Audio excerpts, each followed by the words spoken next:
Bismillahirrahmanirrahim. Assalamualaikum warahmatullahi wabarakatuh.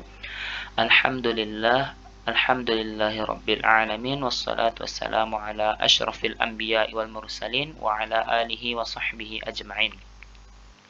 Puji syukur marilah kita panjatkan atas kehadirat Allah Subhanahu wa taala telah memberikan kita rahmat, nikmat dan karunia-Nya kepada kita semua sehingga kita dapat hadir pada perkuliahan kali ini, yang mana pada kesempatan kali ini saya Fajri Ramadan dengan NIM 2011010063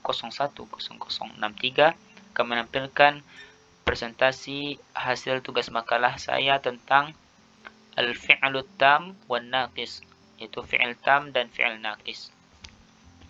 Baiklah, langsung saja kita membahas tentang fi'il tam. Fi'il tam, pengertian fi'il tam. Fi'il tam secara harfiah atau secara bahasa berarti kata kerja sempurna. Fi'il tam adalah kata kerja sempurna yang mana ia harus memiliki pelaku atau fa'il apabila fi'il itu berbentuk fi'il lazim. Contohnya, ja'a Muhammadun. Ja'a merupakan fi'il yang mana ia berbentuk fi'il lazim yang tidak membutuhkan objek. Muhammadun merupakan fa'il. Jadi ja'a Muhammadun berarti Muhammad telah datang. Kemudian fi'il tam disebut dengan fi'il dengan kata kerja sempurna yang mana ia harus memiliki fi'il dan fa'il dan maf'ulun bih. Jika fi'il tersebut berbentuk muta'addi, yaitu fi'il yang harus memiliki objek. Contohnya, qara'a Muhammadun al-kitaba. Sudah jelas bahwasanya qara'a yang berarti membaca dalam kalimat tersebut membutuhkan akan adanya pelaku dan objek. Karena jika kita hanya membaca qara'a Muhammadun, maka kalimatnya tidaklah lengkap karena objeknya tidak ada. Maka perlulah untuk menyebutkan objeknya sehingga menjadi qara'a Muhammadun al-kitaba. Muhammad telah membaca buku. Kemudian membuat fi'il tam. Contoh fi'il tam selanjutnya itu dzabaha Aliyun al-ghanama. Dzabaha merupakan fi'il, Aliyun merupakan fa'il, al-ghanama merupakan maf'ulun bihnya. Maka pada kalimat ini kita harus menggunakan objek agar menjadi kalimat yang sempurna yang dapat bermakna Ali telah menyembelih kambing. Kemudian contoh selanjutnya, zahaba Ahmadu. Ahmad telah pergi. Di sana terdapat fi'il yaitu zahaba dan fi'ilnya Ahmad.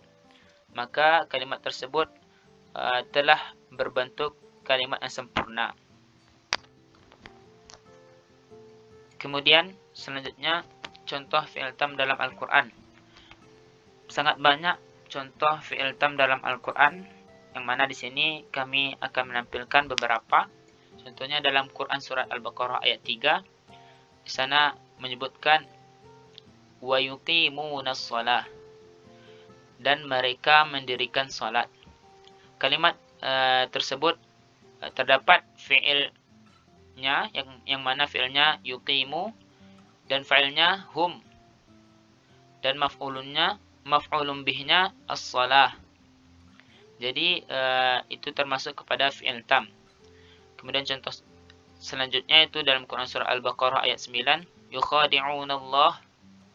Kalimat tersebut termasuk ke dalam fi'il tam karena di sana terdapat fi'il yukhadi'u, fa'il yang mana fa'ilnya adalah hum, dan maf'ulun bih yang mana maf'ulun bihnya adalah Allah. Kemudian juga terdapat dalam Quran surat An-Nasr ayat 2, wa ra'aitan nas. Pada kalimat tersebut merupakan kalimat yang sempurna karena di sana terdapat fi'il, fa'il dan maf'ulun bih. Kemudian selanjutnya pembahasan tentang fi'il naqis. Fi'il naqis secara bahasa atau secara harfiah berarti kata kerja yang kurang atau tidak sempurna. Sedangkan secara istilah fi'il nakis adalah kata kerja yang tidak membutuhkan pelaku atau fa'il dan tidak juga membutuhkan maf'ulun bih. Namun membutuhkan isim dan khobarnya. Fi'il nakis ini merupakan fi'il yang tidak menggunakan sebutan fa'il, akan tetapi sebutannya diganti menjadi sebutan isim dan maf'ulun bihnya diganti menjadi dengan sebutan khobar. Contoh, kana Zaidun saminan. Kana merupakan fi'il nakis, Zaidun merupakan isim kana,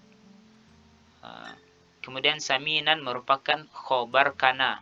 Jadi kana Zaidun saminan memiliki arti Zaid dahulu gemuk. Selanjutnya, membuat fi'il nakis. Sebenarnya fi'il nakis ini biasanya masuk pada mubtada dan khobar. Setelah fi'il nakis ini masuk pada susunan mubtada dan khobar, maka istilah mubtada yang awalnya beristilahkan mubtada akan berubah menjadi istilah isim. Sedangkan khobar tetap sama istilahnya dengan khobar. Karena fi'il nakis ini masuk pada mubtada dan khobar, sehingga fi'il tersebut memiliki hukum untuk merofakkan mubtada karena disamakan dengan fa'il atau pelaku, dan menasabkan khobar karena disamakan dengan maf'ulun bih. Jadi fi'il nakis ini isimnya berbentuk rafa' dan khobarnya berbentuk nasab. Contohnya, pada awalnya sebelum kemasukan fi'il nakis asbaha pada contoh di atas, kata mubtada dan khobar masih normal dengan mubtada yang masih disebut dengan mubtada dan khobar yang masih dibaca dengan rafa. Zaidun nasyitun. Zaidun merupakan mubtada, nasyitun merupakan khobar yang mana ia masih dibaca dengan rafa. Akan tetapi setelah kemasukan fi'il nakis asbaha, maka mubtada berubah sebutannya menjadi isim dan khobarnya berubah dibaca dengan nasab. Jadi asbaha Zaidun nasyiton. Zaid menjadi rajin. Kemudian pembahasan selanjutnya, apa saja fi'il-fi'il yang termasuk kepada fi'il nakis. Di antara fi'il yang termasuk kepada fi'il nakis yaitu kana, yang mana bermakna waktu yang telah lampau, dhalla, yang mana bermakna waktu siang hari, adha, yang mana bermakna waktu duha, bata, yang mana bermakna waktu malam, amsa, yang mana bermakna waktu sore, asbaha, yang mana dapat bermakna menjadi atau juga dapat bermakna waktu subuh. Kemudian laisa, yang bermakna atau bertujuan untuk menafikan waktu sekarang. Soro, yang mana bermakna tahawul atau menjadi. Zala, yang mana bermakna tetapnya sifat pada masa lalu. Bariha, infaka, fati'a, yang mana bermakna masih atau senantiasa.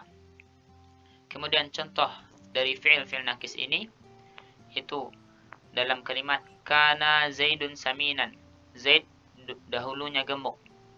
Dhalla Zaidun jalisan. Zaid duduk pada siang hari. Adha Zaidun qari'an. Pada waktu duha Zaid membaca.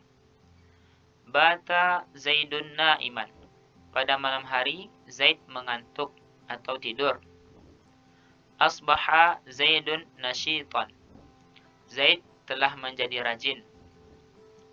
Amsa Zaidun mutali'an lidurusihi.